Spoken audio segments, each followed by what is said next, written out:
Good morning friends, Mishra sir mining class YouTube channel में स्वागत है। फ्रेंड्स, आज की क्लास में आप दिसंबर डीजीएमएस की एग्जामिनेशन में मशीनरी सब्जेक्ट का जो क्वेश्चंस आई हुई थी उसको मेमोरी बेस्ड क्वेश्चंस को मैं शेयर कर रहा हूं और उसके सॉल्यूशन को शेयर कर रहा हूं फ्रेंड्स। तो SCUM आपके स्क्रीन के सामने दिखाई दे रही है। मेरे कर्सर के साथ आप नज़र को मूव कीजिए। SCUM SCRM 2024 memory based on Mishra sir mining class, ये कॉन्टैक्ट नंबर दी हुई है 9308063015।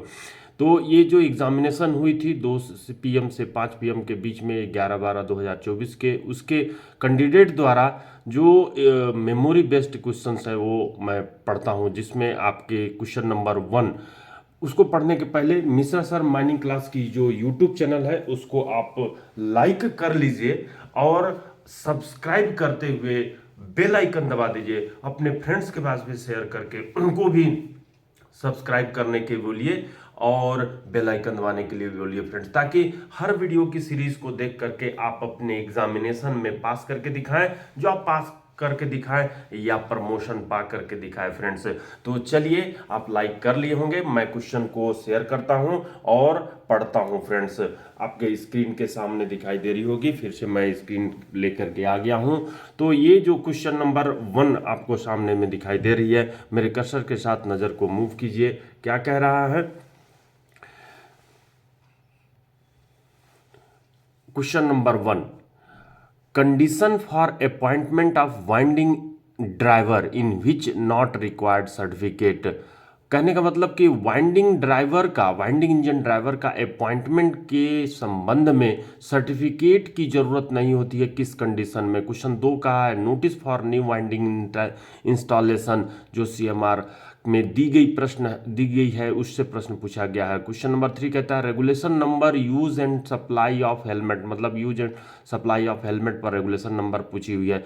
Reporting attendance to ACM under regulation number, यानी कि जो ACM को हम लोग अटेंडेंस क्लर्क कहिए, रिपोर्टिंग करता है अटेंडेंस का, वो किस रेगुलेशन नंबर के तहत करता है। Question on IC engine, internal combustion engine पर पूछी गई है। Question on helical gear, question on toothed gear. तो चलिए, मैं इसके एक एक क्वेश्चन को आपके स्क्रीन पर लेकर के आता हूं और आगे बढ़ते जाता हूं फ्रेंड्स। तो आपके अगले पेज को मैं ये शेयर कर रहा हूं जिसमें ये क्वेश्चन दी गई है। तो आपके स्क्रीन पर ये दिखाई दे रही होगी क्वेश्चन नंबर 1।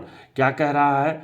ये कह रहा है for appointment as a winding engine man in which of the following condition not required engine driver certificate. मतलब कि अपॉइंटमेंट के लिए, किसके? वाइंडिंग इंजन मैन के अपॉइंटमेंट के लिए इनमें से कौन सा कंडीशन में इंजन ड्राइवर सर्टिफिकेट रिक्वायर्ड नहीं है? ऑप्शन ए कह रहा है driver of an electrical winding engine up to 30 HP, या बी नंबर कह रहा है ए स्टीम और compressed air winding engine which has cylinders not greater than 18 centimeter in diameter and which is not used for the raising और lowering a person. C कह रहा है where special difficulties exist and not reasonably practicable and order in writing by chief inspector. D कह रहा है in an emergency any other competent person may be permitted to operate the winding engine. ये कह रहा है all of the above. तो कहने का मतलब कि जो इंजन ड्राइवर सर्टिफिकेट कौन से स्थिति में पर्सन को जरूरत नहीं है? तो ऑप्शन ए जो कह रहा है 30 HP तक का अगर वाइंडिंग इलेक्ट्रिकल वाइंडिंग इंजन है तो उसके लिए जरूरत नहीं पड़ता, उससे ऊपर के लिए पड़ती है। तो इस संबंध में CMR 76 का 1 जब हम लोग देखेंगे, 2 देखेंगे, 3 देखेंगे, तो उसमें इस बात की चर्चा की गई है appointment of winding engine man का। तो यहाँ पर जो बी नंबर है स्टीम या कंप्रेस्ड एयर वाइंडिंग इंजन अगर है तो उसमें अगर सिलेंडर का डायमीटर 18 सेंटीमीटर से ज़्यादा है तब उस केस में भी और उसका साथ ही जब पर्सन को लोअरिंग और रेजिंग की जरूरत नहीं करते, यानी मटेरियल बाइंडिंग करते हैं, तो उसमें भी जरूरत नहीं पड़ती। वेयर स्पेशल डिफिकल्टीज एग्जिस्ट हो जा रही है, कुछ विशेष परेशानी हो रहा है जिसमें रिजनेबली प्रैक्टिकेबल एक कर पाना संभव नहीं है 30 स्पीच से ऊपर वाला, 18 सेंटीमीटर से ज़्यादा वाला, तब फिर CI चीफ इंस्पेक्टर यानी उत्पल साहा साहब के राइटिंग ऑर्डर में आदेश के बाद आप ऐसा किसी भी पर्सन से आप चलवा सकते हैं। इन एन इमरजेंसी, कोई भी इमरजेंसी आग हो लग गया खदान में, या बाढ़ आ गया, या एक्सप्लोजन हो गया, ऐसी स्थिति में किसी को उठाना है और व्यक्ति चलाने जानता है, कंप्टेंट पर्सन चलाने जानता है, तो बिना फर्स्ट क्लास या बिना इंजन ड्राइवर सर्टिफिकेट का आप उससे वाइंडिंग का काम करा सकते हैं। ये डी नंबर में दिया है। तो यहाँ पर जो मैं रेफरेंस जो दिया हुआ 76 का 1 2 3, तो ये जो मैं अगर रेगुलेशन शेयर कर दूं तो आपको जो है ये दिखाई दे देगी। जैसे कि ये रेगुलेशन आपको दिखाई दे रही है 41 का, तो मैं जो है लेके आता हूँ 76। तो यहाँ पर ये जो आपको दिखाई दे रही है, आप भी अपने देख सकते हैं रेगुलेशन में।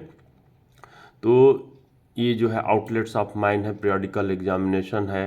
तो ये मैं अगला लेके आ गया, appointment of winding engine man. No person shall be appointed as a winding engine man. मैं थोड़ा सा और बड़ा कर देता हूं ताकि आपको और अच्छे से स्पष्ट विजिबिलिटी हो जाए। हाँ, तो यहाँ पर देखिए, मेरे कर्सर के साथ नज़र को मूव कीजिए, क्या कह रहा है। No person shall be appointed as a winding engine man unless he hold an engine driver certificate. जब तक वो इंजन ड्राइवर सर्टिफिकेट नहीं होल्ड कर लेता तब तक उसको अपॉइंटमेंट वाइंडिंग इंजन मैन के रूप में नहीं किया जाएगा। तो इसमें प्रोवाइडेड दैट छूट दी गई है, क्या छूट दी गई है कि this sub regulation shall not apply to the driver of an electrical winding engine up to the 30 HP। तो जो पहला कंडीशन दिया था यहीं से दिया था फ्रेंड। और ए स्टीम और compressed air winding engine which has cylinder not exceeding 18 centimetre. दूसरा कंडीशन यहाँ से स्टीम इंजन के लिए, कंप्रेस्ड इंजन के लिए दिया है जहाँ 18 सेंटीमीटर से ज़्यादा डायमीटर नहीं होता। Which is not used as lowering और रेजिंग ऑफ ए पर्सन, जिसमें व्यक्तियों के वैन वाइंडिंग के लिए उपयोग में नहीं लाते हैं। अब फिर देखिए, provided further that after coming into force of. तो यहाँ पर इस पैराग्राफ की अब मतलब नहीं रही क्योंकि 1957 के रेगुलेशन की बात कहा गया है, तो इसको छोड़िए। दूसरे नंबर में देखिए, वेयर स्पेशल डिफिकल्टीज, तो ये इसको सी नंबर में दिया गया है ऑप्शन में आपको। Which make compliance with the provision of sub regulation were not reasonably practicable. तो जब जो सब रेगुलेशन 1 है प्रैक्टिकली अपने माइंड्स में लागू कर पाना संभव नहीं है, तो chief inspector by an order in writing subject to such condition as may specify therein relax the said provision। तो ऊपर तो प्रोविजन से यानी कि फर्स्ट क्लास जो इंजन ड्राइवर सर्टिफिकेट है उसको होल्ड किए बिना आप जो है पॉइंट कर सकते हैं स्पेशल डिफिकल्टीज के केस में।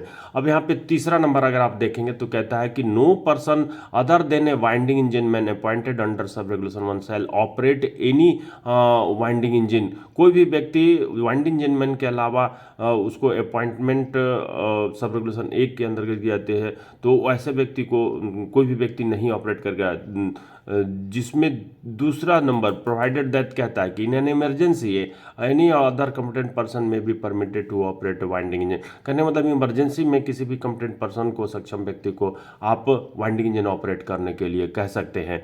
तो ये आपकी जो दी हुई थी रेगुलेशन में उसकी बात कर लिए फ्रेंड्स। क्वेश्चन नंबर 1 का रेफरेंस के साथ हम लोग देख चुके हैं। आंसर ई को टिक लगाना है, कहने का मतलब ऑल दी एबव को टिक लगाना है। आते हैं क्वेश्चन नंबर 2 में, क्या कह रहा है। मेरे कर्सर के साथ नज़र को मूव कीजिए, मैं आपके और स्पष्ट विजिबिलिटी के लिए इसको स्लाइड शो के तहत बड़ा कर देता हूं। In case of shifting the man winding engine the owner agent manager give the notice to CI and RI। CI मतलब कि चीफ इंस्पेक्टर उत्पल साहा साहब, RI मतलब MK साहू साहब, रीजनल इंस्पेक्टर आपके क्षेत्र के और कोई हो सकते हैं। तो before not less then dash dash days before, कहने का मतलब कि जब आप मैन वाइंडिंग इंजन को एक जगह से दूसरी जगह शिफ्ट करते हैं तो उस केस में ऑनर एजेंट मैनेजर को पहली बात कि नोटिस देनी पड़ती है कि नहीं फ्रेंड, तो यहाँ पर देनी पड़ती है। तो ऑनर एजेंट मैनेजर नोटिस देता है, किसको देता है, चीफ इंस्पेक्टर उत्पल साहा साहब को देगा और रीजनल इंस्पेक्टर MK साहू साहब को देंगे। लेकिन इंस्टॉलेशन के कितने दिन पहले देंगे, बिफोर नॉट लेस देन, कितने दिन पहले, कितने दिन से कम नहीं पहले देंगे। तो ऑप्शन ए कह रहा है 30 डेज, बी कह रहा है 45 डेज, सी कह रहा है 60 डेज, डी कह रहा है 90 डेज, ई कह रहा है नन ऑफ दी एबव। तो इसके लिए CMR 77 का 1 नंबर की जब बात करते हैं उसमें इसकी आंसर दी गई है, जैसा कि आपके व्यू में दिखाई दे रही है कि ये जो वाइंडिंग इंजन इंस्टॉल है, या पहला क्वेश्चन जो वाइंडिंग इंजन मैन जो बैठे हुए हैं ये कॉम्पिटेंट पर्सन्स हैं, लेकिन फर्स्ट क्लास इनको जो है इंजन ड्राइवर सर्टिफिकेट प्राप्त नहीं है, तो भी जो है इमरजेंसी में या स्पेशल डिफिकल्टीज़ में या 30 HP से कम के केस में या 18 सेंटीमीटर से कम स्टीम इंजन के केस में इनको उससे ऑपरेट करवा सकते हैं। उसी तरह से इस वाइंडिंग इंजन को जो आप दूसरी जगह शिफ्ट करना चाहें तो उसके लिए नोटिस जो है कितने दिन पहले देनी पड़ेगी। तो फिर से मैं ये जो रेगुलेशन आपकी 77 का 1 है उसको शेयर करता हूं, जो उसी के आगे है उसको देख करके आप डिसाइड कीजिए कि क्या आंसर है। तो ये न्यू वाइंडिंग इंस्टॉलेशन आपके सामने दिखाई दे, when it is intended to bring into use any winding installation for lowering and raising a person. जब भी आपकी इच्छा होती है नए वाइंडिंग इंस्टॉलेशन के लिए जिसमें व्यक्ति को नीचे ले जाने या ऊपर उठाने का इरादा किया जाता है, किसके द्वारा, तो owner agent manager shall not less than 60 days. तो यहाँ पर आपके आंसर तो आ गई है, 60 डेज को ही टिक लगाएंगे। तो owner agent manager not less than 60, 7 दिन से कम नहीं होनी चाहिए। Before such use give notice for of use intention to the chief inspector and regional inspector. कहने का मतलब चीफ इंस्पेक्टर और रीजनल इंस्पेक्टर दोनों को ऐसा इंटेंशन का, ऐसा चाहत का आपको यूज करने के पहले नोटिस देनी है। Such form as may be specified by the chief inspector. जो फॉर्म होगी जिसमें नोटिस देनी है, तो ये जो एलसी काकू साहब नए रेगुलेशन दिए हैं उसमें उसका फॉर्म भी दिया हुआ है ऑनर एजेंट मैनेजर की सहूलियत के लिए, कि उसमें वो फॉर्म भर करके चीफ इंस्पेक्टर को नोटिस देंगे और इसमें टोटल जो डिटेल्स है वो स्पेसिफिकेशन इंस्टॉलेशन का वो टोटल उसमें इंक्लूड करेंगे, भरेंगे। तो दूसरा नंबर देखिए कहता है, अब यहाँ पे शिफ्टिंग वाली बात आ रही है। A winding engine which is shifted from one side to the other within the same mine or from one mine to other shall be considered as a new installation for the purpose of this regulation। कहने का मतलब जब भी आप एक स्थान से दूसरे स्थान पर शिफ्ट करते हैं या एक माइन से दूसरे माइन में शिफ्ट करते हैं तो उसको न्यू वाइंडिंग इंस्टॉलेशन के रूप में ही समझा जाएगा, कंसिडर किया जाएगा। If the chief inspector by an order in writing so require such conditions और alteration shall be made in the installation. जैसा चीफ इंस्पेक्टर उत्पल साहब चाहते हैं तो उनके अनुसार उसमें आप अल्टरेशन इंस्टॉलेशन में आप कर सकते हैं, जो वो उनके द्वारा ऑर्डर दी जाती है। तो अब आते हैं नेक्स्ट प्रश्न पर। आपने डिसाइड कर लिया कि ये जो क्वेश्चन थी क्वेश्चन नंबर 2 उसका आंसर सी को हम लोग देंगे, और वैसे भी ये अगर वाइंडिंग इंजन को मैं छोटा कर दूं तो आंसर सी नंबर आपको यहाँ दिखाई दे रही है। चलिए अगले प्रश्न में आते हैं। क्वेश्चन नंबर 3 में क्या कह रहा है, यहाँ पर दिखाई दे रही है माइनिंग हेलमेट का पिक्चर भी, और साथ में क्वेश्चन नंबर 3 पढ़ते हैं। मेरे कर्सर के साथ नजर को मूव करिए। क्या कह रहा है, the provision of use and supply of helmet is given in which of the following sub regulation of CMR 2017। कहने का मतलब कि मशीनरी जो सब्जेक्ट है या बहुत सारे और सब्जेक्ट में भी जो क्वेश्चंस हैं वो रेगुलेशन नंबर को याद करने के लिए कहता है फ्रेंड्स। अब ये रेगुलेशन नंबर लोगों को लगती है कि कठिन है याद कर पाना, लेकिन आपको मैं कहूं कि आपका दोस्त 376 करके आया है या 307 302 करके आया है तो तुरंत आप समझ जाते हैं कि वो क्या रेगुलेशन, वो कौन सा कानून की बात की जा रही है। ठीक इसी तरह से आप पढ़ते पढ़ते आप जो है रेगुलेशन नंबर भी आप याद कर लेते हैं। जैसे कि यहाँ पर use and supply of helmet की बात की गई है, तो 1 2 बार 3 बार 4 बार आप जब उसको रिपीट करेंगे तो अपने आप दिमाग में बैठ जाएगी कि 241 नंबर रेगुलेशन में ये बात की चर्चा की गई है। 241 रेगुलेशन में इस बात की चर्चा की गई है use and supply of the helmet के बारे में। तो आपके स्क्रीन पर दिखाई दे रही है कि CMR, लेकिन यहाँ पे सब रेगुलेशन पूछा हुआ है। CMR 241 का 1 में पूछा है, या जो नोटिस देने की बात नहीं, the provision of use and supply of helmet is given in which of the following sub regulation of CMR। अब यहाँ पे 241 तो आप याद किए हैं, लेकिन इसके साथ आपको सब रेगुलेशन भी आपको याद करने, तो कहने का मतलब A और B 241.1 241.2 240.1 240.2, तो यहाँ तो 240 240 में आपका use and supply of protective fruit wear जूते की बात की गई है, 240 वाले तो नहीं देंगे, लेकिन यहाँ पर ए और बी में से आपको डिसाइड करनी है। तो चलिए मैं आंसर को ओपन करने से पहले मैं लेके आता हूँ क्या चीज़, वो रेगुलेशन जिसमें कि इसकी चर्चा की गई है।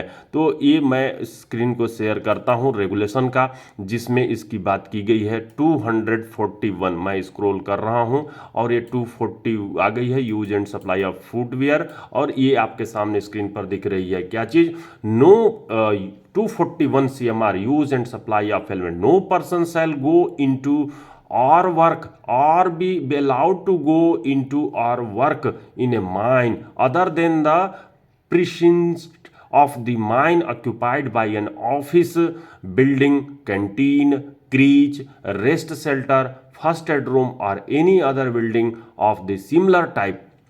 कहने का मतलब इतना मीनिंग समझ लेते हैं, नो पर्सन कोई भी व्यक्ति को न जाएगा, सेल गो इनटू न कोई भी व्यक्ति नहीं जाएगा या काम नहीं करेगा या उसे जाने नहीं दिया जाएगा या माइन में काम नहीं करेगा, other than the precincts of mine.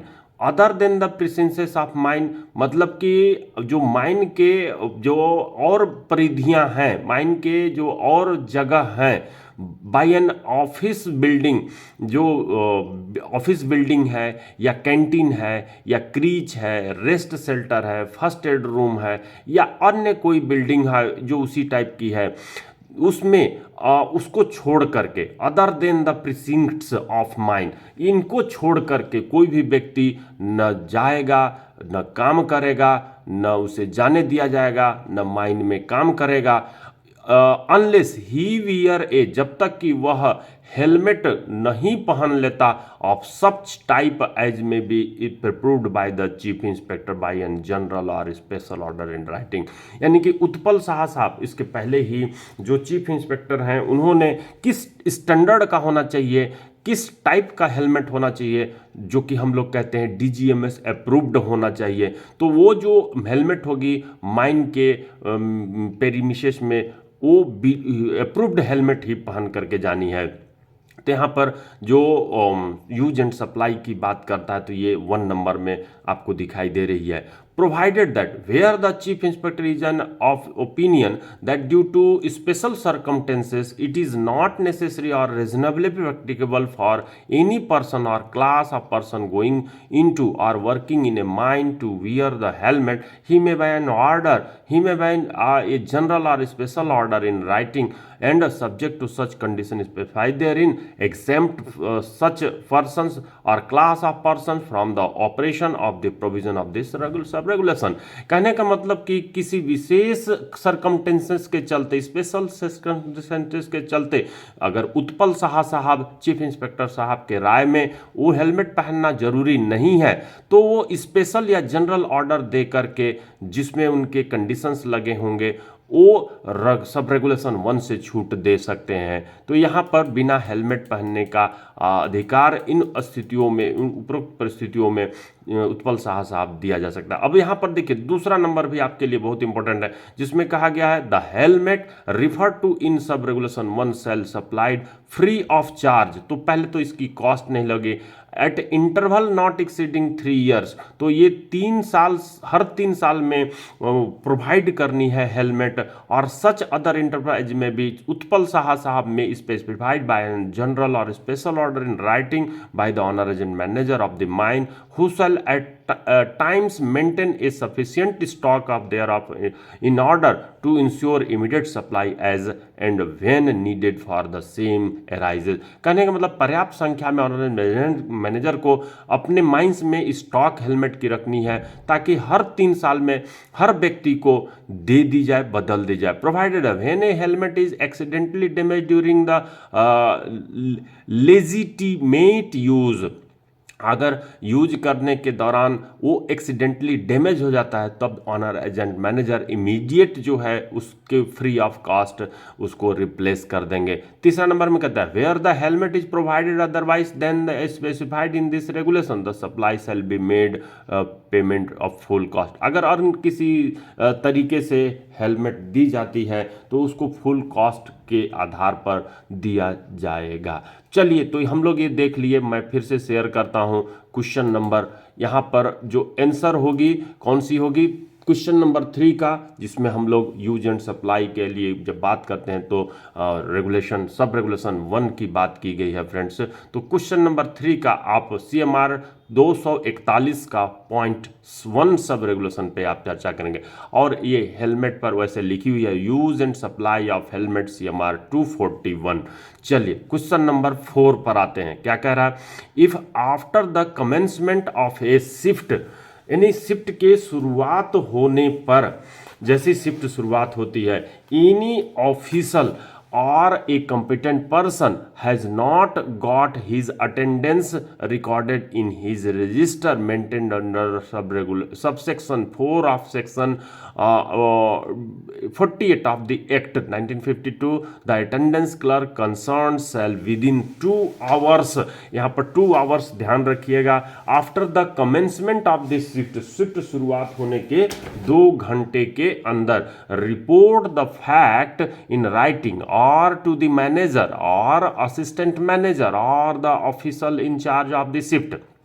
कहने का मतलब क्या हो रहा है कि यदि शिफ्ट शुरुआत होने के बाद यदि कोई ऑफिसर है, पदाधिकारी है या सक्षम व्यक्ति है, अपना अटेंडेंस नहीं रिकॉर्ड कराया है, रजिस्टर जो सब सेक्शन 4 जो कि माइंस एक्ट 1952 के सेक्शन 48 में रखी गई रजिस्टर होती है, जिसको हम लोग फॉर्म डी रजिस्टर के नाम से आप जानते हैं। तो उस रजिस्टर में अगर कोई रिकॉर्ड, कहने का मतलब जितने लोग अब्सेंट होते हैं उनका नाम के साथ जो अटेंडेंस क्लर्क होते हैं, कंसर्न्ड होते हैं, वो 2 घंटे के अंदर जो शिफ्ट इंचार्ज होंगे या मैनेजर होंगे या असिस्टेंट मैनेजर होंगे, उनको रिपोर्ट करेंगे, कौन से स्पेसिफाइड जो होगा और फॉर्मेट में उसमें करना है।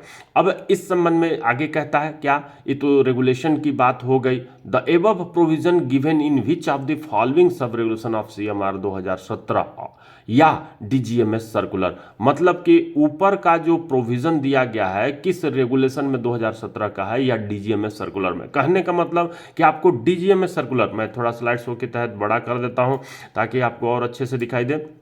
यहाँ पर DGMS सर्कुलर के तहत आपको बतानी है या CMR 2017 के तहत बतानी है। ये नंबर कहता है कि कौन इसी सब रेगुलेशन या सब सर्कुलर में आपको पढ़नी है ये बात। CMR 61 का 5, CMR 61 का 4, CMR 61 का 1, DGMS circular 8/2020, DGMS circular L 1/2017।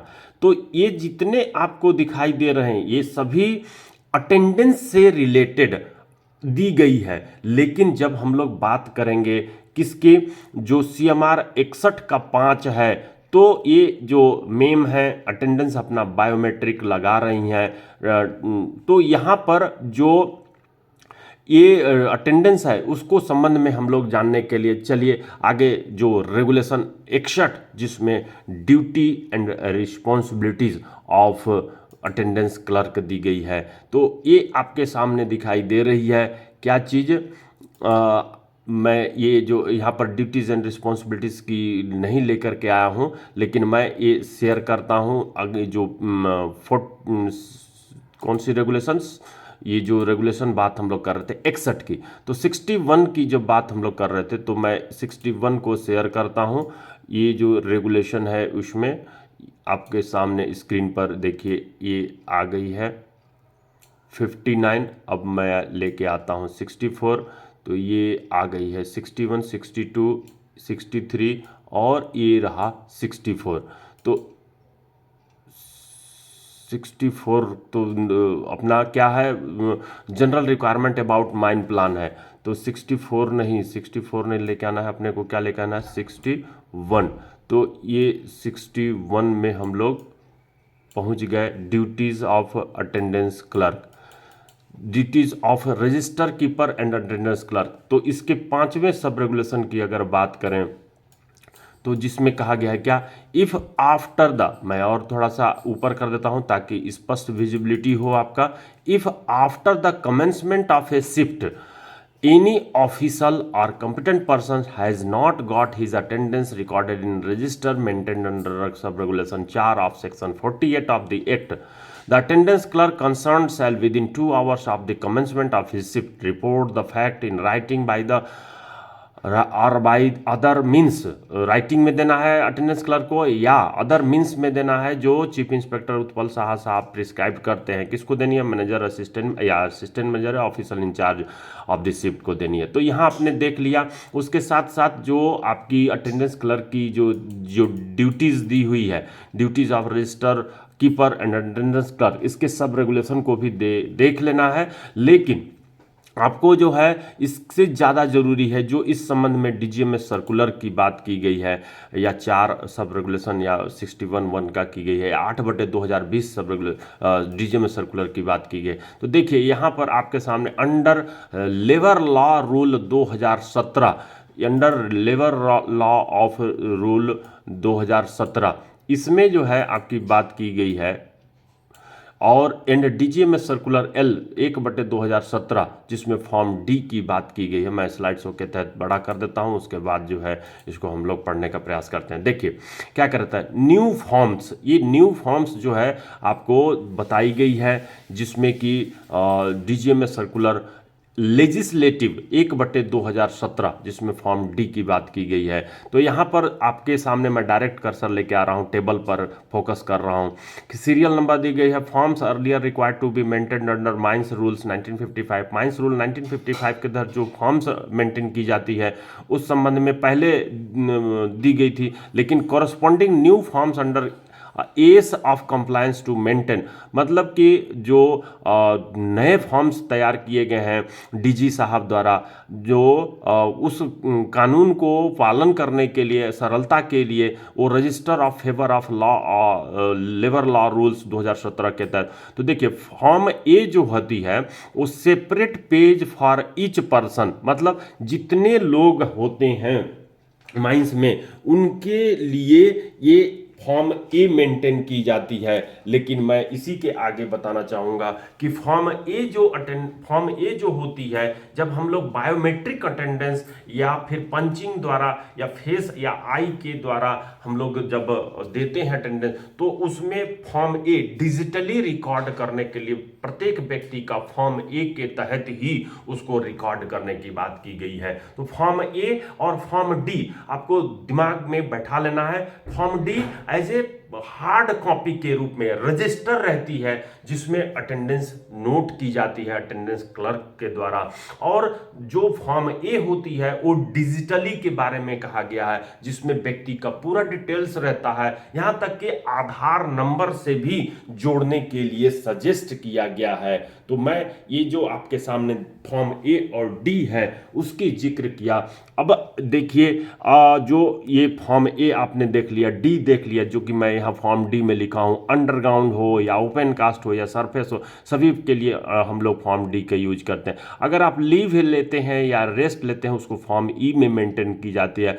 अगर वेजेज रजिस्टर फॉर्म बी कहलाती है। तो ये जो नए रजिस्टर्स हैं जिसकी रिफरेंस में दिखाई दे रही है डीजीएमएस सर्कुलर लेजिस्लेटिव 1/2017। यहाँ तक कि माइंस रूल 77, जो माइंस रूल 1955 का 77 में कहा गया है, क्या कहा गया है, रजिस्टर ऑफ एम्प्लॉयज़, मतलब कि जो एम्प्लॉयज़ हैं उनके लिए रजिस्टर की बात की गई है। मेरे कर्सर के साथ नज़र को मूव कीजिए, क्या कह रहा है, the register required by sub regulation 1 of section 48 shall be maintained in form A. तो यहाँ पर जो रजिस्टर एक होगी फॉर्म ए में मेंटेन की जाएगी, जो सब सेक्शन 48 का सब सेक्शन 1 है उसके तहत specified in the schedule of ease of compliance to the maintain register under various labour law rules 2017 keeping separate page for each person employed in mines. कहने का मतलब कि फॉर्म ए जो हो गए हर व्यक्ति का, जिसको बायोडाटा फॉर्म कहते थे, तो वो बायोडाटा उसके फॉर्म ए में मेंटेन की जाएगी। बी फॉर बायोडाटा पहले याद करते थे, लेकिन अब जो है ए फॉर बायोडाटा याद करके रखना है। यहाँ तक कि डिजिटली जो आप अटेंडेंस रिकॉर्ड करते हैं उसको फॉर्म ए में रिकॉर्ड होती है फ्रेंड्स। यहाँ पर देखिए 77A को हटा दिया, आइडेंटिटी टोकन की बात की गई है, उसको अपन लोग बाद में देखेंगे। माइंस रूल 1955 का जो रूल नंबर 78 है, जिसमें रजिस्टर फॉर डेली अटेंडेंस की बात की गई है। The registers required by the sub regulation 4 of the section 48 for persons employed in the mine, A below ground, B in open cast working and C above ground shall maintained in the form D। तो उनकी form D में maintain की गई, करने की बात की गई, स्पेसिफाइड अंदर। तो ये रूल नंबर 78 में इसकी चर्चा की गई है। जो 48 पहले थी और वो उसको बढ़ा दिया गया 78। Schedule 2A of compliance of maintain register under the various labour law rules for 78। तो यहाँ पर आपने सब रूल 1 को देख लिया। दूसरा में the entries in the register maintain in the form D specified in the schedule 2A compliance of maintain register under various labour law rules 2017 shall be made at the entrance और entrance to the mine at the time when the person against whose name the entry is made enter और leave the mine. कहने का मतलब कि वो mines के कहाँ, entrance के नज़दीक में जो अटेंडेंस रूम होगी वहाँ पर बनाई जाएगी। तो ये चीज़ आपने देखी। मैं नेक्स्ट पेज में आता हूं, जिसमें कि ये जो आपके सामने 12th नेशनल सेफ्टी कॉन्फ्रेंस हुई थी, तो ये जो 28-29 जनवरी 2020 को हुई थी और आपके जनवरी महीना है, जिसमें कि आप 2024 में 4 साल पहले ये नेशनल सेफ्टी कॉन्फ्रेंस हुई थी। अब जो 13वां नेशनल सेफ्टी कॉन्फ्रेंस होने वाली है, उसमें जो है और इसके बारीकियों की चर्चा की जाएगी, जिसमें DGMS सर्कुलर, इस नेशनल सेफ्टी कॉन्फ्रेंस के 12वें नेशनल सेफ्टी कॉन्फ्रेंस के बाद 2020 में ही 8वें नंबर DGMS सर्कुलर के तहत जो हमारे प्रशांत कुमार सरकार साहब, DG साहब थे, उन्होंने ये सर्कुलर निकाला, जिसमें कि मैं खास करके यहाँ पर इसकी चर्चा करना चाहूँगा। तो ये 3.11 भी पढ़ लीजिए। डिटेल्स ऑफ एवरी इनिशियल या periodical medical examination conducted and initial refresher vocational training provided to the person employed in the mines are uploaded onto the appropriately designed digital platform on a non-editable mode and also linked to the individual Aadhaar number as to enable of quick retrieval and for portably whenever required। कहने का मतलब कि IME PME के साथ जो vocational training की बात होती है माइंस में जो दी जाती है, जो एम्प्लॉयड पर्सन होते हैं उनका, उसको अपलोड करने के लिए डिजिटल प्लेटफॉर्म में डिज़ाइन करने के लिए कहा गया है और डिजिटल प्लेटफॉर्म में लोड करने के लिए है, ताकि ऐसे साथ ही उसको आधार नंबर से इंडिविजुअली लिंक्ड करने के लिए कहा गया है, तब भी ताकि जब भी ज़रूरत पड़े तो आसानी से उनको उनकी डाटा को निकाला जा सके फ्रेंड्स। तो 3.12 में आते हैं, मेरे कर्सर के साथ नज़र को मूव कीजिए, क्या कह रहा है? The register of employ in form A are maintained in digital form along with the digital linkage to detail in non editable form of initial periodical medical examination conducted, initial refresher, vocational training provided and individual Aadhaar number of every entry made therein। तो कहने का मतलब कि जो initial periodical जो vocational training होती है या मेडिकल एग्जामिनेशन होती है, उसको जो है फॉर्म ए में रिकॉर्ड किया जाएगा, डिटेल्स जिसमें हम लोग बात करते हैं, तो वो डिजिटली फॉर्म में रिकॉर्ड करने की बात की गई है। अब यहाँ पर जो फॉर्म ए, डिजिटाइड फॉर्म ए जो बात कही गई है, register of employment is mentioned above can book attendance to gain entry to into the mine. अब इसको देखिए, पढ़ लीजिए। Biometric attendance system for the purpose of booking attendance of all persons employed in the mine is provided at location as may be fixed by the manager in writing to ensure that only those persons with entry in the digitize form A register of employment as mentioned above can book attendance to gain entry into the mines. Entry made in the biometric attendance system shall be retained permanently and can be easily amenable for quick retrieval to the required whenever possible. Aadhaar number based biometric attendance system shall be implemented for the booking attendance। तो कहने का मतलब यहाँ पर biometric attendance system को form ए में digitally book करने के लिए कही गई है।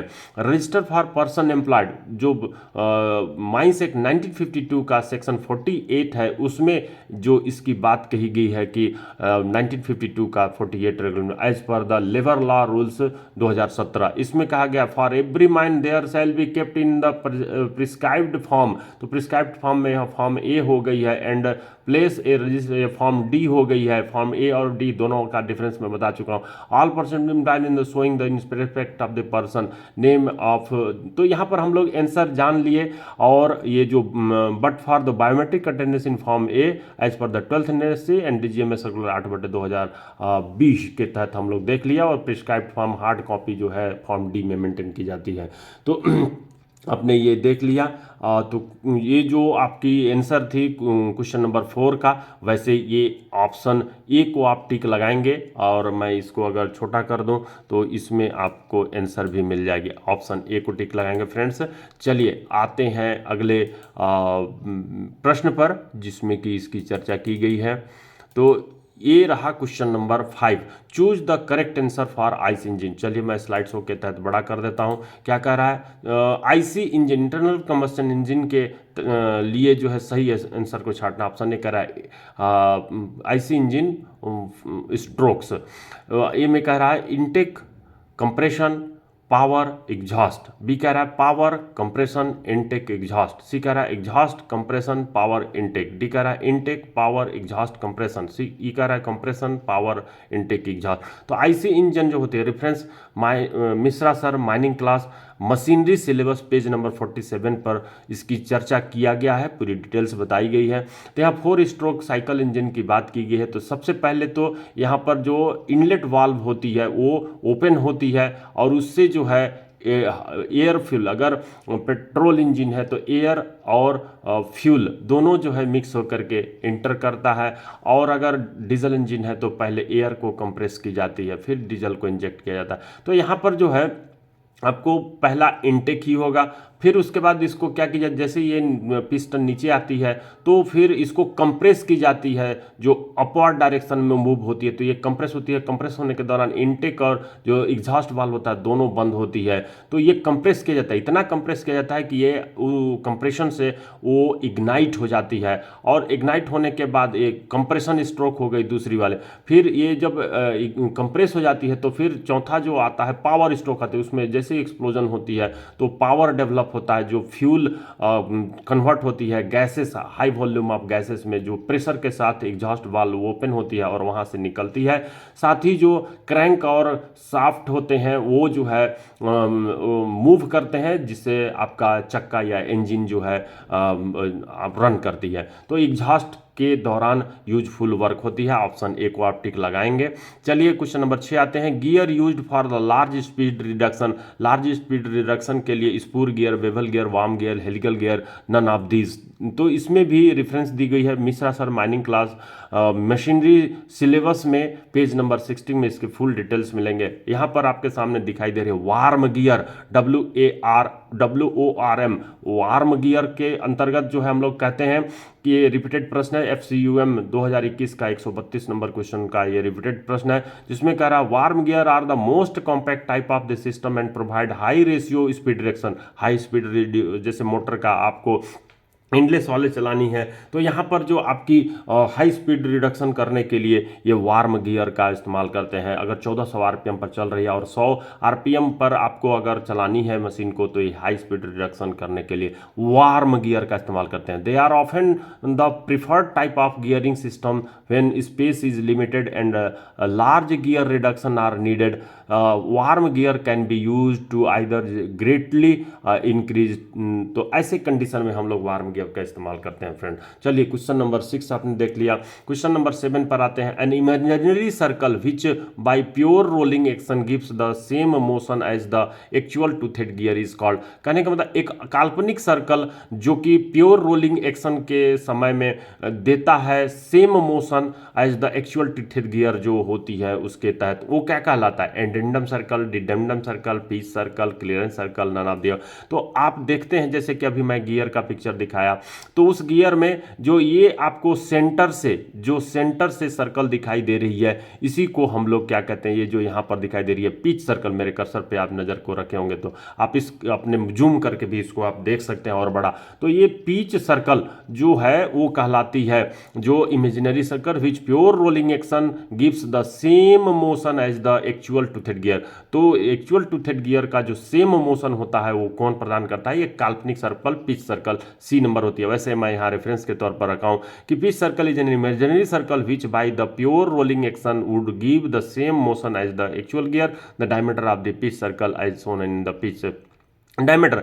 वैसे इसके साथ साथ एडेंडम डिडेंडम के बारे में पूछा जा सकता है। तो ये देखिए जो ये पिच सर्कल के ऊपर ये जो सर्कल बनती है, जो हाइट होता है, ये जो मेरी कर्सर दिखाई दे रही है, ये आपका क्या किसका सर्कल है, पिच सर्कल है। पिच सर्कल के ऊपर वाला हाइट को एडेंडम कहते हैं। तो एडेंडम जो कि आपकी लिखी हुई है, आप देख सकते हैं इस पिक्चर में। तो एडेंडम जो होती है, एडेंडम ये देखिए यहाँ पर लिखी हुई है एडेंडम, यहाँ से लेके यहाँ तक है। तो ये वाला जो बाहरी सर्कल होता है उसको हम लोग एडेंडम सर्कल कहते हैं। और जो पिच सर्कल के नीचे जो यहाँ तक का जो सर्कल होती है वो उसको जो है हम लोग डिडेंडम सर्कल के नाम से जानते हैं। तो ये डिडेंडम हाइट, पिच सर्कल के नीचे की हाइट जहाँ से ये ग्रुप तैयार होती है उसको हम लोग डिडेंडम कहते हैं।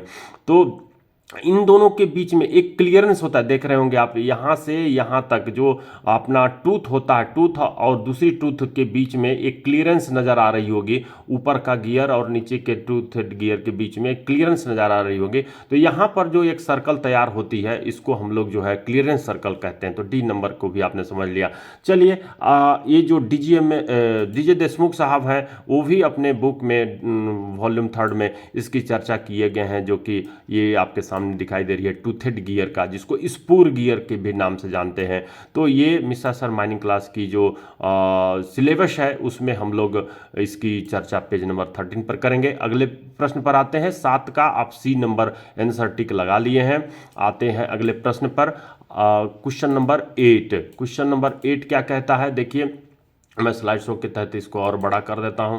क्या कह रहा है, core and cavity in the mould can be manufactured from. मतलब कि जब हम लोग कास्टिंग करते हैं तो जो कोर और कैविटी मोल्ड तैयार करने के लिए, मोल्ड मतलब ढांचा तैयार करने में जो कोर और कैविटी मोल्ड में जो होती है वो कहाँ से तैयार की जाती है, किससे तैयार की जाती है, माइल्ड स्टील से, एल्यूमिनियम से, हॉट डाई स्टील से, कॉपर से। तो आपके सामने पिक्चर दिखाई दे रही है जिसमें कि कास्टिंग का एक प्रोसेस चल रहा है। वैसे कास्टिंग का पहले हम लोग डेफिनेशन देख लेते हैं। वैसे हॉट डाई स्टील का कोर कैविटी तैयार की जाती है, जो आपके सामने ये पिक्चर दिखाई दे रही है। तो ये मोल्ड जो कि बाद में फोड़कर कास्ट जब हो जाता है तो हटा देते हैं। जैसे यहाँ देखिए लिखा हुआ है, casting is a manufacturing process in which a liquid material is usually poured into a mould.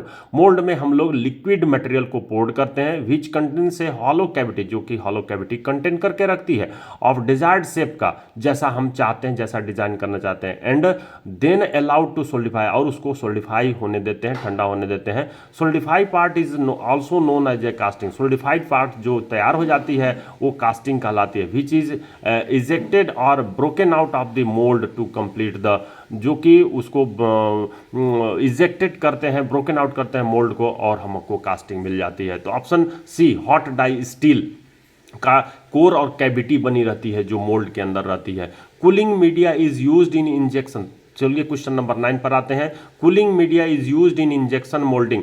Injection moulding के रूप में जो कूलिंग मीडिया इस्तेमाल करते हैं वो क्या होती है? ऑप्शन ए कह रहा है वाटर एंड ऑयल, बी कह रहा है गैस, सी कह रहा है both A and B, D कह रहा है नन। तो यहाँ पर आप देखेंगे कि जो आंसर होगी कूलिंग मीडिया के रूप में हम लोग क्या इस्तेमाल करते हैं, बड़ा इजी प्रश्न है, वाटर या ऑयल का इस्तेमाल करते हैं सोलिडिफाई करने के लिए। 10 नंबर देखिए क्या कह रहा है, the channel machined in the mould plate to connect the sprue with the gate is. कहने का मतलब चैनल जो मशीन की जाती, channel machine in the mould, mould में जो चैनल मशीन की जाती है, मोल्ड प्लेट में जो चैनल मशीन की जाती है, काहे के लिए? स्पूर से कनेक्ट करने के लिए, जो गेट के साथ जो स्पूर से कनेक्ट की जाती है वो चैनल मशीन जो होती है वो क्या होती है। तो यहाँ पर जो ऑप्शन दी हुई है जिसमें कि रनर, गेट, वाल्व, नन कह रहा है, तो यहाँ पर रनर ही होती है। Channel machine the mould plate to connect the spur with gate is runner ही होता है। तो क्वेश्चन नंबर 10 को देख लिया आपने। क्वेश्चन नंबर 11 देखिए क्या कह रहा है, match the minimum light in lux with their respective place in mines. कहने का मतलब कि जो स्टैंडर्ड ऑफ लाइटिंग 178 रेगुलेशन 2017 का है, इस पर मैं बार बार कहता हूं कि 4 प्रश्न पूछी ही जाती है।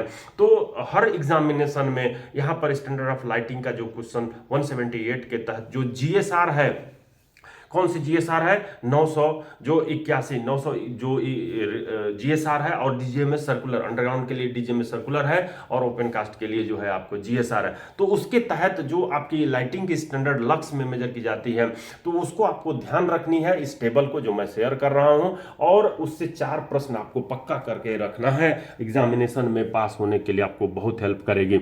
तो ये जो आपके सामने match the minimum light in lux with their respective places in mines, तो ये जो आपके सामने दिखाई दे रही है इंजन रूम में, स्टोइंग गोफ में, स्टोइंग या और गोफ में, एलॉन्ग कन्वेयर में, फर्स्ट एड स्टेशन में। तो इसके दूसरे कॉलम में इसका दिया हुआ है 10 लक्स, अपने को और समझना है कि हॉरिजॉन्टल ही होगी, 50 lux horizontal, 20 lux horizontal, 30 lux horizontal. तो यहाँ पर आपको ये टेबल जो दिखाई दे रही है, आप स्लाइड शो के तहत इसको बड़ा करके आप देख सकते हैं कि ये इसमें जो आपको इंजन रूम में थर्ड रो में डीजीए में जो सर्कुलर 2016 का है, तो ये जो आपको 2016 की सर्कुलर है मेरे कर्सर पर दिखाई दे रही है, आप जूम करके बड़ा करके आप देख सकते हैं कि 3 नंबर में जो ये है 30 लक्स है, हॉलेज रूम जंक्शन है, हॉलेज रूम का जो जंक्शन है, हॉलेज रोडवे का जो जंक्शन है, कपलिंग अनकपलिंग टब है, इंजन और मोटर रूम है, पंपिंग। तो यहाँ पर जो इंजन रूम की बात की गई है वो आपका इंजन एंड मोटर रूम में 30 लक्स होनी चाहिए। तो इस तरह से 1 का डी आप यहाँ पर डायरेक्ट आंसर ऑप्शन में नहीं रखा हूँ, 1 का डी है। स्टोइंग और गोफ में जब आप बात करेंगे तो स्टोइंग के लिए 11 रो में ये बात कही गई है, तो 11 रो में आप देखेंगे जो area under filling stowing general working area में 10 लक्स हॉरिजॉन्टल, तो स्टोइंग गोफ के लिए 10 लक्स है। तो इस तरह से आप 2 का 8 करेंगे। एलॉन्ग कन्वेयर, जो कि एलॉन्ग कन्वेयर में 7th row of the GSR 981, तो 7th रो में देखेंगे कन्वेयर, एलॉन्ग कन्वेयर, तो इसमें 20 लक्स हॉरिजॉन्टल की बात की गई है, कहने का मतलब 3 का सी होगा। और फर्स्ट एड स्टेशन जिसमें बात की गई है 4th रो जीएसआर का, तो 4th रो में आप देखेंगे ऑपरेटर्स कैबिन, तो ये 50 लक्स है। तो यहाँ पर आप बी नंबर 4 का बी नंबर आप टिक लगाएंगे। चलिए 12वें नंबर प्रश्न पर, what is the standard of lighting in the HEMM work place. HEMM work place पर जब बात करते थे जीएसआर 981 का फर्स्ट रो में ही इसकी बात की गई है। तो वर्क प्लेस ऑफ एचईएमएम जिसमें 15 लक्स हॉरिजॉन्टल और 25 लक्स वर्टिकल, यानी ऑप्शन ए को टिक लगाएंगे फ्रेंड्स। चलिए क्वेश्चन नंबर 13 पर आते हैं। यहाँ पर the space between such detaching hook measured from the center of the hole for attaching into the rope shackle and detaching bale or plate when the cage or other means of conveyance is at its normal position at the top of the shaft shall be not less than dash dash meter where a geared engine is used and not less than dash dash meter where a direct acting engine is used। कहने का मतलब कि वो एक gap होती है, space होता है, जो कि डिटेचिंग हुक और किसके बीच में, measured from the centre of the hole of attaching into the rope shackle. Rope shackle होती है किसमें, डिटेचिंग हुक जिसको सेफ्टी हुक कहते हैं, उसमें रोप सेकल होता है। वो उस वहाँ से जो डिटेचिंग बेल होती है, मतलब कि रूफ में हेड गियर में जो डिटेचिंग बेल होती है, प्लेट होती है, व्हेन द केज और other means of convenience is eight normal position, जब वो केज नॉर्मल पोजिशन में होता है at the top of the shaft shall be not less then, तो वो कितना से कम नहीं होना चाहिए गियर्ड इंजन के लिए, और कितना से अधिक कम नहीं होना चाहिए डायरेक्ट इंजन के लिए। तो यहाँ पर ऑप्शन आने के पहले मैं एक फिगर बना रहा हूँ, एक ड्राइंग बना रहा हूँ, जिसमें कि ये जो है आपकी क्या है, हेड गियर है। ये जो है मान लीजिए हेड गियर है, और हेड गियर में यहाँ पर आपका जो है क्या है, ये पीट टॉप है जिसको बैंकिंग लेवल कहते हैं। इस बैंकिंग लेवल पर अगर डोली खड़ी है, कहने का मतलब केज खड़ा है, ये जो है आपका केज है, जिसमें लोग सवार होते हैं या टब को इंसर्ट करके अंडरग्राउंड में आप लाने ले जाने का काम करते हैं। इसके साथ क्या रहती है, इसके साथ लगा हुआ रहता है क्या चीज, ट्रेंगुलर केज चेन रहती है, और ये केज चेन है, ये केज चेन है, और ये ट्रेंगुलर प्लेट है। तो ये जो है आपकी टी प्लेट लिख दे रहा हूँ, टी प्लेट मतलब कि ट्रेंगुलर प्लेट है, और ये जो है आपकी केज चेन है, केज चेन है।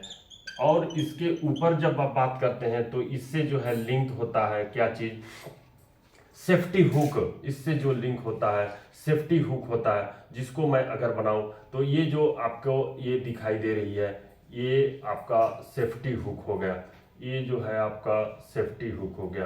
तो इसमें जो है सेंटर में क्या होती है, ये रोप सेकल, इसको बोलते हैं क्या चीज, रोप सेकल, SHACKLE। इस रोप सेकल से यहाँ से जो हम लोग मेजर करेंगे कहाँ का, एक डायरेक्ट इंजन के लिए और एक गियर्ड इंजन के लिए, गियर्ड इंजन के लिए, गियर्ड इंजन के लिए कितना होगी, पहला ये स्टार मार्क दे रहा हूं, दूसरा जो है आपको ऊपर लिख देता हूं यहां पर, ये जो है डायरेक्ट इंजन के लिए, डायरेक्ट इंजन के लिए। तो ये जो डिस्टेंस होगी यहाँ पर आपका क्या रहता है, हेड गियर में यहाँ पर आपकी क्या लगी रहती है, प्लेट लगी रहती है। कौन सी प्लेट, जिसको डिटेचिंग प्लेट बोलते हैं, कौन सी प्लेट बोलते हैं, डिटेचिंग प्लेट बोलते हैं। तो ये डिटेचिंग प्लेट हेड गियर के साथ लगी रहती है, ये हेड गियर के साथ लगी हुई है। इस डिटेचिंग प्लेट को मैं अगर यहाँ पर बना दूं, क्या चीज है, ये है आपका डिटेचिंग प्लेट या बेल प्लेट जिसको बोलते हैं, डिटेचिंग प्लेट या बेल प्लेट जो बोलते हैं। तो ये जो है किस फॉर्म में होती है, किस रूप में होती है, इसका प्लान मैं बना रहा हूँ। तो ये प्लान जो होती है ये इस टाइप का होता है, जिसको हम लोग, ये बीच में जो है होल होती है जिसको मेजर की जाती है, और इस जो आप रोप साइकिल जो safety hook, rope cycle of safety hook या डिटेचिंग हुक जिसको कहते हैं, safety hook, safety hook, safety hook. तो ये जो है आपका रोप साइकिल है सेफ्टी हुक का, और ये जो है कनेक्टेड होती है इससे, और ये कनेक्टेड होती है किससे, ये कनेक्टेड होती है आपका रोप केपल से, रोप केपल जिसको रिलायंस केपल कहते हैं। तो ये इस टाइप की होती है, और ये जो है वाइंडिंग रोप होता है, वाइंडिंग रोप होता है। तो ये हो गया आपका क्या चीज, रोप केपल, ये हो गया वाइंडिंग रोप। तो यहां पर ये जो जब ये पीट टॉप पर रहती है, ये कहने का मतलब यहां पर क्या है, कैप्स रहता है, और ये कैप्स के ऊपर, ये पीट टॉप के ऊपर रहती है, पीट टॉप, केज ऑन पीट टॉप, ऑन पीट टॉप। तो इसके बीच में ये जो डिस्टेंस है, ये जो डिस्टेंस है, ये जो डिस्टेंस है किसके लिए, डायरेक्ट इंजन के लिए 3.6 मीटर, 3.6 मीटर, और गियर इंजन के लिए 1.8 मीटर। ये दो वैल्यू आपको याद रखनी है, किसके लिए, ये डिटेचिंग प्लेट, और जो सेफ्टी हुक का जो रोप सेकल होता है वहां से जो ये दूरी होगी, ये दूरी आपका ये 1.8 मीटर गियर्ड इंजन, और डायरेक्ट इंजन के लिए 3.7, जब केज ऑन पीट टॉप पर हो तो यही प्रश्न पूछी गई है, जो कि CMR 81 मैन वाइंडिंग के सब रेगुलेशन 8 में इसकी चर्चा की गई है फ्रेंड्स। CMR 2017 का 81 जिसको हम लोग मैन वाइंडिंग कहते हैं उसमें चर्चा की गई है, और ये उसको डिस्टेंस को मेंटेन की जाती है, जो आपके यहाँ स्क्रीन पर भी दिखाई दे रहा है। मेरे कर्सर के साथ नज़र को मूव करिए, तो यहाँ पर पहला जो CMR 81 का 8 आप अगर देखेंगे तो उसमें जो है आपको 1.8 मीटर गियर्ड इंजन, कहने का मतलब बी नंबर आंसर मैच होती हुई दिखाई दे रही है, और ये डायरेक्ट एक्टिंग इंजन के लिए 3.6 मीटर, आपने समझ लिया, आंसर बी को आप टिक लगाएंगे। देखिए क्वेश्चन नंबर जो 14 है, all parts of suspension gear in regular use shall unless otherwise, मैं इसको छोटा करता हूं, और ये जो पिक्चर दी हुई है इसको नीचे डाउन करता हूं पहले, और स्लाइड शो के तहत फिर बड़ा करता हूं। और फिर पढ़ते हैं फ्रेंड्स क्वेश्चन नंबर 14 क्या कह रहा है, all parts of suspension gear in regular use shall unless otherwise permitted by the chief inspector be renewed after a period of service of not less than 10 year and at shorter interval if necessary. तो ये question number 14 जो machinery subject में पूछी गई है। तो कहने का मतलब सस्पेंशन गियर की जितनी भी पार्ट्स होती हैं जो मैं पिक्चर में बताया, रोप से लेकर के केज तक के बीच का जो पार्ट होता है, जो मैं पिछली पिक्चर में बताया, जो कि अभी भी आप स्क्रीन पर देख सकते हैं, ये जो आपको दिखाई दे रही है, क्या दिखाई दे रही है, केज। मेरे कर्सर के साथ यहीं पर आप देख सकते हैं, यहाँ पे कर्सर नहीं चलेगी, मैं आता हूँ बोर्ड पर और इसको दिखाने का प्रयास करता हूँ। तो ये जो केज आपको दिखाई दे रही है, केज से लेकर के आपका जो ये रोप है, इसके बीच का जो पार्ट होता है, जिसमें कि rope capel, safety hook, D link, triangular plate, cage chain और केज आती है, ये कहलाता है क्या, सस्पेंशन गियर। जिस संबंध में रेगुलेशन जो 86 है उसमें इसकी चर्चा की गई है, और 86 का जो सब रेगुलेशन 2 है उसमें ये कही गई है कि आप इसको प्रत्येक 6 साल में एक बार रिप्लेस कर देंगे, इसके सभी पार्ट को रिप्लेस कर देंगे। तो यहां पर ऑप्शन सी को आप टिक लगाएंगे। चलिए अगले प्रश्न पर आते हैं, सस्पेंशन गियर का समझ गए। यहां पर देखिए क्वेश्चन नंबर 15 क्या करे, drop warwick are established at, drop warwick established होती है कहां पर, below the brow of incline, incline के ब्रो के नीचे। बी नंबर कह रहा है नियर द बॉटम, सी कह रहा है near the bottom and below the intermediate level, all of the above. तो ये ड्रॉप वार्विक क्या होती है, पहले ये जान लेते हैं। ड्रॉप वार्विक जो मेन हॉलेज होती है या जो हमारा डायरेक्ट हॉलेज होती है, उसमें एक सेफ्टी डिवाइस है जिसको मैनुअली ऑपरेट किया जाता है। जैसे इस पिक्चर में आपको दिखाई दे रही होगी मेरे कर्सर के साथ, अगर आप ध्यान दे रहे होंगे, तो ये लीवर जब ऑपरेट होती है, जनरली ये जो ऑपरेट होती है, ये जो लीवर नीचे गिरी हुई दिखाई दे रही है, नीचे गिरी हुई नहीं रहती है, रूफ के साथ हिंज्ड रहती है। जैसे ही कोई टब डिरेलमेंट होता है और अनकंट्रोल्ड वे में भागना चाहता है डाउनवर्ड डायरेक्शन में, तो उस केस में ये लीवर ऑपरेट करता है लूसमैन, जिसको ट्रैमर हम लोग कहते हैं, और ये जो यहाँ से है लीवर जो रूफ के साथ हिंज्ड है वो खुल जाती है और नीचे आके ट्रैक में फंस जाती है, जिससे आता हुआ जो टब होता है वो रुक जाती है। और इस तरीके से इस इक्विपमेंट को हम लोग ड्रॉप वार्विक कहते हैं। लेकिन प्रश्न पूछा है कहाँ लगाते हैं, एस्टेब्लिश कहाँ करते हैं। तो देखिए ये डीजी देशमुख साहब की कट पेस्ट है, जिसमें कह रहा है, मेरे कर्सर के साथ नजर को मूव करिए और आंसर समझिए।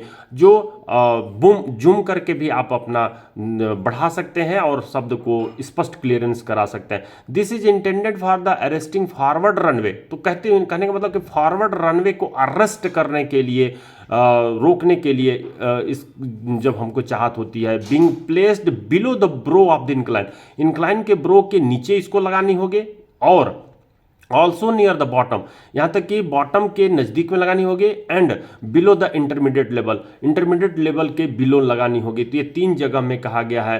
तो ये नियर द बॉटम होगी ही, बिलो द ब्रो इंक्लाइन होगी ही, और near the bottom and below the intermediate level होगी ही। तो all of the above, D को आंसर आप टिक लगा सकते हैं friends. It consist of heavy bulk girder. तो कंस्ट्रक्शन मैं आपको बता ही दिया। क्वेश्चन नंबर 16 में आइए, Clifton pulley installed in which of the following haulage, direct endless main and tail gravity tail haulage. तो यहां पर जो इसकी पीटीओ रेफरेंस तो दी गई है, लेकिन क्लिफ्टन पुली, जिसको सी पुली या सर्विल भी कहते हैं, तो ये इंडलेस हॉलेज में होती है। और इंडलेस हॉलेज आप बी को टिक लगाइएगा। जैसे यहां आपको दिखाई दे रही है कि ये क्लच है, ये मोटर है, इंडलेस हॉलेज का पिक्चर दिखाई दे रही है, मेरे कर्सर पर नजर रखिए। ये मोटर है, ये क्लच है, जिसको एंगेज डिसएंगेज करने का काम ऑपरेटर द्वारा की जाती है। और ये गियर है जिसमें पुली लगी हुई है, जिस पर रस्सा जो है 2 से 3 और वाइंड हो करके बाहर निकलती है, घुसती है। क्लिफ्टन पुली, सी पुली कहा गया है। और इस संबंध में ये कही गई है, driving pulley of the endless haulage is a Clifton pulley, C pulley या surge wheel, and special shape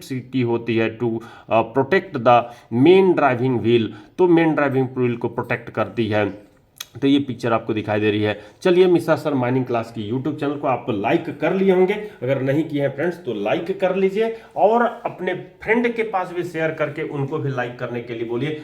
और सब्सक्राइब नहीं किए हैं तो सब्सक्राइब कीजिए, बेल आइकन दबाइए, ताकि हर वीडियो की सीरीज को देख करके आप अपने एग्जामिनेशन को पास कर सकें, सर्टिफिकेट गेन कर सकें, प्रमोशन पा सकें, और अगर नए जॉब की तलाश में हैं तो नया जॉब प्राप्त करके अपने स्टैंडर्ड, लिविंग स्टैंडर्ड को बढ़ा सकें। Friends, thank you. अगले वीडियो में फिर से नए सब्जेक्ट